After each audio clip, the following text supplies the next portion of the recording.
Fakes the feed at the back end. Slides it diagonally to Vlasic. Blocked in traffic.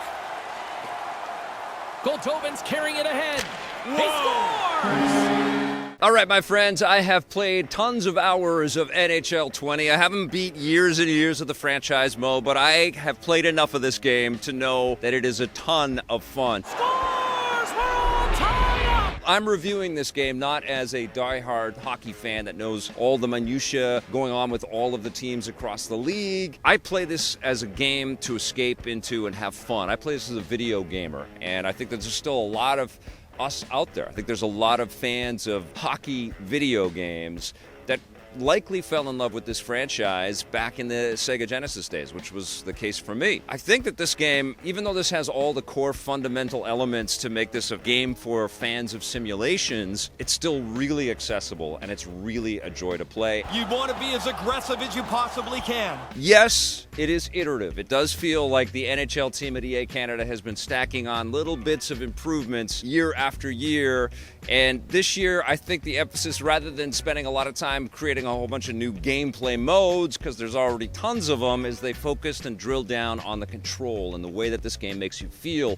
I noticed it right away when I went to go and visit with Will Ho and we got a hands-on demo at EA Canada. I just felt fantastic. It feels so freaking cool to score in this game. It feels great to kind of do the deke moves around your opponents and put the puck side to side before you slap it into the net. It just feels incredible to do spin arounds and things like that. They drilled down on making not just where your stick was with the right thumbstick make sense, but also the sort of blended animations of your skater as it's sort of cruising down the ice and trying to avoid getting slammed across the ice. Honestly, the hits feel much better too. Everything about the physicality of the game is really refined, making this the most fun NHL game I've played in years. Shoots and scores! Wrapping around this sort of loose accessibility is this World of Chell mode, which has been around for a couple of years, but I think they've placed a heavier emphasis on it. I found out what Chell means this year. It's shorthand for NHL. I felt like an idiot asking, but I was like, what does that mean? But Chell is, you know, when you talk to somebody and say, I want to play some Chell. Well, that's what you can do when you jump into this mode. And Chell gives you a bunch of challenges and rewards based around core gameplay modes. So you'll unlock hockey bags full of loot that you'll be able to put on your customizable character. You can also customize a character in Be a Pro mode and kind of work your way up into the league. And when you jump into that mode, as I did, especially coming off of NBA 2K20, you really can see that, you know, the NHL team does the best with what they got, but they don't have the budgets to do the story modes and, you know, give you lots of characterization and stuff. All of those details that would be fleshed out by cool cinematic scenes in, you know, Madden or FIFA or NBA, they just like pop up little windows with maybe a face in them that says, oh, you've done well. Okay, well, you can get some attribute points or whatever. It's not quite as inviting and as electric, even though there's a lot of good detail there and you're sort of judged on all of your passing and your scoring and your defensive plays. It's still really fun, and because of the increased attention to the physicality of your player, it feels less constrictive to just play as one player. Because, you know, when you play NHL, it's like this living organism, your whole team. When you're able to pass back and forth or go from one defender really quickly and intercept a player or something like that. In previous iterations of NHL, it's felt a little bit limiting to just be one player in the Be a Pro mode. This year, less so, because you feel like you have more control over what you can do and your own skill set. And I don't know, there's just a much better one-to-one connection.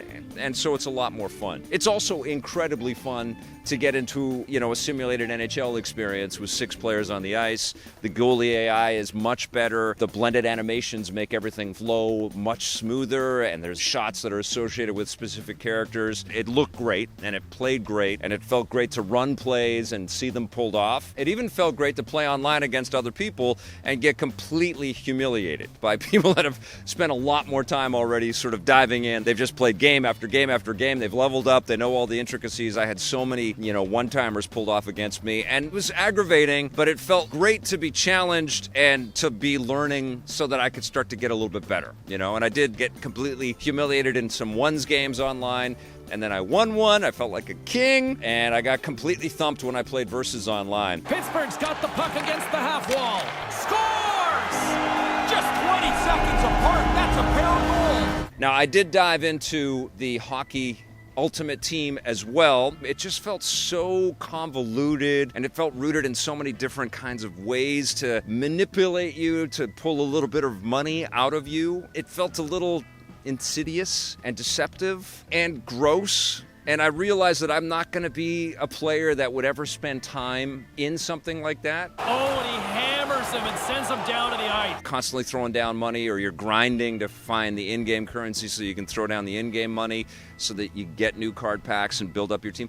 I can see the allure of that if you are a super fan and you live for this, but it felt like a separate game. That seems to be the course that EA and 2K and some of these other companies kind of need to gravitate towards, especially as we're moving into subscription-based gaming out there, where I think sports games are going to play a big part in that. But it feels like if you're going to have a game that's so loaded with all of these opportunities to take your money, that should be a free-to-play separate experience. It should be like EA's NHL Hockey Ultimate Team, which is completely free-to-play and not associated with the core game. It's confusing for me, but one of the things that I started to grapple with after I left Hockey Ultimate Team and said, that's not for me. I went and played some online versus stuff, and I started to scratch my head and think, well, you know, these players are better than me, but did they pay to be better than me, or did they grind to be better than me?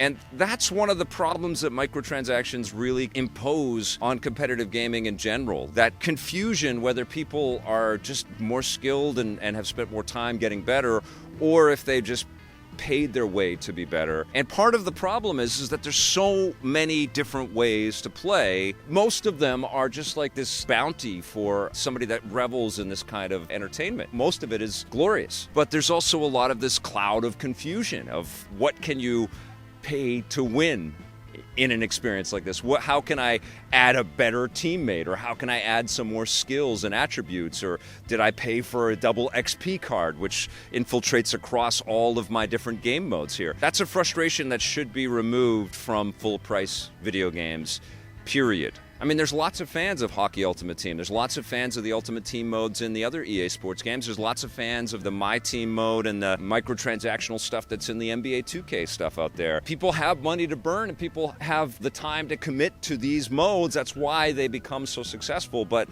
it's frustrating when the dark cloud of that greed filters across the fantastic work that is here, or in the other sports titles. I played most of my experience was by myself and just sort of checking out all of the different modes, and I had a big smile on my face. And I'll tell you, when you play this game too, and you guys know I play almost everything, but when I was playing NHL 20, I was like out of my chair and screaming and going, yes! And like twitching and moving, and I just felt like the game was really getting to, like, it was in my soul as I was playing the game. And you know, I play so much that not every game does that to me, but NHL 20 does. And it's just frustrating that there's any kind of question about the ethics around any of this stuff at all when there's such fantastic work here. That's a clear decision there.